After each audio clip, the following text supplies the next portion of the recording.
Hey everyone, Eric Watson here, freelance writer, player of games, writer of words, recorder of videos, and tabletop role-playing aficionado. Welcome to another DM's Guild review, my written and video review series. Take a look at the adventures and supplemental material at the Dungeon Masters Guild website. This video will be reviewing the Tier 1 adventure, Trouble in Wealdham, designed by T.M. Van Dalen for Dungeons & Dragons 5th edition.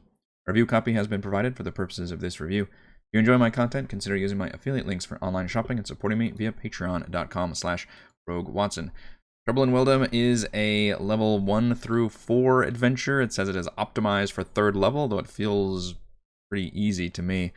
If you have played any Adventurers League modules, this very much feels like one of those in that it is very well organized. It's designed to be played in a single sitting or single session.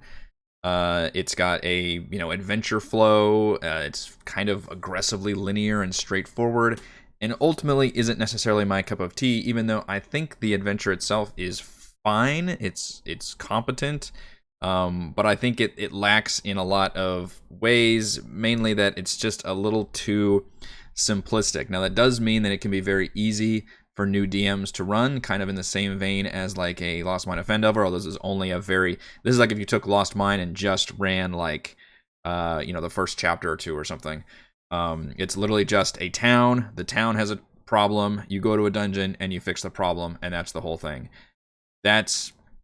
Maybe it's partly me on having reviewed hundreds of modules at this point and having seen a lot, but there's just nothing particularly noteworthy or special about this module, even though it looks perfectly fine. There's nothing necessarily super bad with it, although I do find the lack of villain odd. But it just feels too much like, this is just a standard, almost like if you asked like a random generator to give me a module, I feel like this is kind of what it would touch on. So it's just a little too derivative for my tastes. But we do get maps, so we're gonna look at this adventure, even though there's not much to look at. It's only about 20 pages. But it is very, very well organized. We've got the adventure synopsis, the background at the beginning, even a pronunciation, table for NPCs, which is very helpful. Everybody, please give me pronunciation tables because I'm so bad at trying to pronounce things. There's not much of a background here. There's talk of a villainous necromancer who has set up an artifact near this town to try to just, test it out, that summons and creates undead. But this necromancer is not in this story at all. There is literally no villain in this story whatsoever. He just set this thing up, and then it's, creating undead that terrorize this town, and the players have to then go deal with it, and then they shut the artifact off, and that's the end of the adventure. So I found that very strange, because it seems like even if you're creating the most basic of side quests, you still have some kind of antagonist for the players to fight. Instead, this is just kind of ends up being a generic side quest, really, where you're just taking on these undead. And the weird thing is, you would think like the artifact would at least lead you to the villain. That would be, I feel like it's missing like the third act, essentially, which would be like you can trace that back to a villain who created or is using the artifact, but the adventure just kind of ends there. There is a nice thing where there are optional backstories included, which I hardly ever see. I think Wizards did this with Lost Mine of Fendover, to use that example again, where if you wanted to, that adventure was designed for level 1 characters, and they included relevant backstories, so that people were actually connected to, like, you were from Fendover, you were originally like a red brand ruffian or whatever, so you had relevant ways to bring those characters into that campaign, which is something I would recommend doing for any of your campaigns. And I don't see that a lot in a lot of the other 5e adventures. Instead, what we see are the backgrounds are then used to try to tie. So if you're an acolyte, if you're an outlander, if you're a hunter, whatever, and then that means, okay, you had this relevance to the story. What the designer has done is provide straight up backstories for our heroes, because you all are supposed to be part of this faction that you're working for. It's an academy. Forget the name. Waterdeep Academy for Fine Adventuring. I don't know if that's a real thing or if that's something that the designer made up, but essentially it's an excuse to have the characters already know each other, which is good. I think that's a good thing for a lot of level 1 adventures or tier 1 adventures to feature is, why do these characters are working together? Having them all part of a faction, you kind of skip past all that. Especially useful for a one-shot, because you don't have to do the whole, like, introducing yourselves to each other and all that. So I like having these backstories in which, you know, all the characters eventually found their way into this academy and thus went on this, I guess, opening mission. So it's a positive for me. The bummer is that none of them are that interesting. The most interesting is probably that the Tiefling Rogue, you know, grew up on the mean streets and actually joined the faction because she accidentally pickpocketed the head of the Waterdeep Academy, and so you end up, you know, being instead of being arrested or scolded, there was like, oh, you've got potential and you can join our crew. That's kind of fun. But the others are just like, I, you know, grew up wanting to be a cleric adventurer and I became one. Like, that's not really a backstory. So I appreciate that we were given backstories here. I wish they were better or more involved in the story. But then when I read the story, I was like, oh, maybe this is why they're not involved in the story, because the story really doesn't have much going on here. But you'd think at least somebody would be, I don't know, part of the town or some kind of tie into. Again, I thought, okay, maybe they're going to tie into the necromancer or something, but no. Also, we get actual characters here, but as far as I'm aware, we don't get included character sheets. So these are just like background examples, and it's up to the character, it's up to the players to actually create those sheets. So my opinion is, if you're going to go ahead and do this, just throw in the character sheets. It's not going to be that hard to just make some character sheets and toss them in there, and then you go the extra mile to just providing, you know, pre-generated characters for your newbie adventure. So I appreciate that we got these backgrounds. I think we could have also gotten the entire character sheets in general. So the adventure is divided up into chapters. The chapters are very short. They even have like how much time it takes. All of this is very Adventurers League-y. If you've played any of that content, then this should be pretty familiar. I do appreciate the way that it looks, the way it's organized, and we do get full color map art for the map and the dungeon, the town map. Now here's a problem with the way this adventure begins. You know, you arrive in your small town and there's problems, but the only thing the players can do is they can go around to visit all the different people. You know, there's the blacksmith, there's the tavern, there's the council speaker, the herbalist, the blacksmith, and they can learn a couple like rumors about things that have been happening around town, and some of them are false flags, and others are, you know, a real thing that's happened, like finding bones somewhere or somebody's wheat farm gets destroyed or something. But the players can't actually do anything actionable, which I have a big problem with. They literally, the only way to advance the plot is to sleep at the inn, which means the players can't do a damn thing. It's purely reactive. To me, that is bad game design. Like, you're not letting your players actually do anything. They're not like following clues. They're not really investigating anything. They're just kind of talking to folks, getting the lay of the land and getting some rumors. And then literally as a DM, you're supposed to be like, all right, guys, it's late. Like, let's go to bed. Like, that's such a if I was a player, that'd be a very dissatisfying way to approach the next chapter. Is like, well, I don't know what, you know, we didn't find anything or what's going on. I guess the DM wants us to sleep, so we'll sleep. And of course, that's what triggers an actual event the players have to respond to, which is some undead attack the farm. You know, they get woken up in the dead of night. They have to go defend this farm from skeletons and crawling claws. Skeletons are pretty low level. Crawling claws, by the way, are literally CR 0, so I wouldn't even count them. So it feels like a pretty, you know, easy encounter, but that's fine. You can have easy encounters throughout the day. However, the designer, it almost feels like this is supposed to be a more difficult encounter, again, for level 3, because you can still long rest. The designer even says in here, you know, they suggest that they sleep at the farm after this battle because they didn't get their long rest before.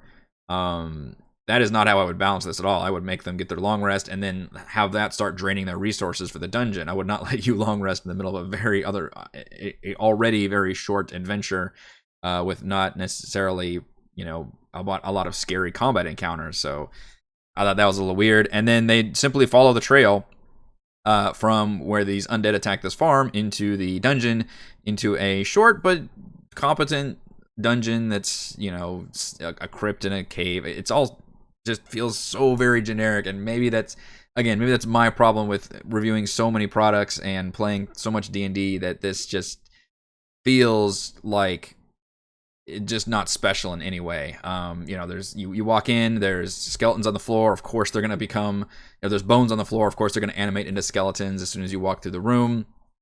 Players should always be paranoid about that. There's a trap in a corridor, which is nice, but anytime you see a long corridor, you're probably thinking trap. Of course, the key to the final room is locked. You could pick it if you wanted to, or you can grab the key from room 5. Room 4 is just a bunch of tombs with a crawling claw that pops out. Again, crawling claws are CR0. They're not really any. You might as well just make that a trap or something. It's hardly worth rolling initiative for.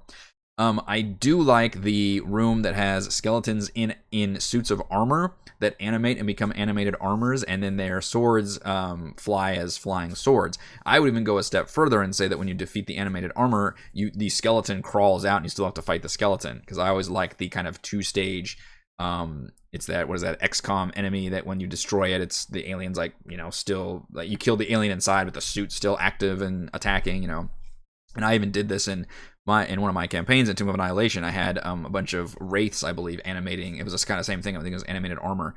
And then once you destroyed the animated armor, you had to destroy the wraith inside, or maybe not a wraith, it was a specter or something. But anyway, that two-stage fight can be more interesting. So I like that idea. The final fight is, of course, there's this orb, which is mentioned in the adventure synopsis, that was created by a necromancer that creates a bunch of undead around it. For I guess the sole purpose of just being a dick and attacking people with undead. Like, there's just no motivation. The villain's not here at all. It's very strange. And the goal is to solve like a little puzzle on the orb, but meanwhile, as soon as you touch the orb, it spawns a combat encounter. Now, I like the idea of including a puzzle during your combat encounter, but you also need to spell it out very carefully to DMs in terms of how to run this, because it doesn't mention, like, does it take an action, for example, to touch the orb? And it seems to not have, nothing happens if you fail. It's just that if you succeed, you win the fight. Essentially, all the undead collapse and turn off. So the players could ignore the orb and just fight the battle and then deal with the puzzle, which is acceptable, or they could try to deal with the puzzle while fighting. But to me, if they're going to do that, you would have to spell it out and be like, okay, does this actually take your full action to determine this? And the whole thing is just a weird trial and error. You can roll an Arcana check to determine that you can deactivate it by pressing these sigils. There's 4 of them on the orb, and it's kind of like a game of, what is that, like Simon Says, except it's not even, you're not even following a pattern. You just have to push these 4 buttons in the correct order. So there's only so many sequences that you can do. It's just purely trial and error that you have to explain to the players. I don't know how satisfying of a puzzle that is. I do know that you would have to either say that this takes up your action or your bonus action or something to make it, otherwise every player is just sitting there like, all right, well, I'm going to swing my sword and I'm going to touch this thing and keep trying different things. And maybe that's the idea. I don't know, but I needed more kind of concrete details and rules explanations for how that worked. I like the idea of having a combat encounter with another element involved. In this case, it's the orb that, if you solve the puzzle, can turn off the undead. It might have been more interesting if it kept summoning undead as like waves or something, to where like, oh shit, we have to turn this thing off now, instead of just we have to destroy these undead and then turn it off, and then it becomes kind of anticlimactic, because it's like, okay, well, we destroyed all the undead, but now we turned it off, so hopefully I guess there won't be any more undead in the future. And the entire conclusion is just you go back to the town, you're celebrated as heroes, and you take the orb back to your organization and turn it in, and they give you something. They give you a reward. It's just not, there's nothing aggressively terribly wrong, other than the fact that I think it's too short. I think the fact that there's no villain, it doesn't even do the thing of a villain that has no exposition, just waiting in the final room ready to attack the players. It doesn't even have that. It literally has no villain. It just has an orb that was constructed by a villain, but that villain plays no part in the story, and thus it's the orb that's creating undead. And unfortunately, undead, there's no socializing, there's no journals to find, there's nothing like that, so you're just kind of going through, battling these undead, and then you finish it off. So in terms of running this adventure, it's very easy to run. It's extremely straightforward. It's more combat heavy, although you could obviously socialize with townsfolk in the town. It just doesn't have any purpose, which is unfortunate. So I think it's just a little too simple and straightforward for what I'm looking for. Even though design-wise it looks fine, it's well organized, and I very much appreciate having full color maps. That does go a long way with me. All right, let's go over my pros and cons for Trouble in Wealdham, which is also unfortunately a very generic title. Pro, optional backstories for new PCs. I do really like that. I would love to see more Tier 1 adventures do that.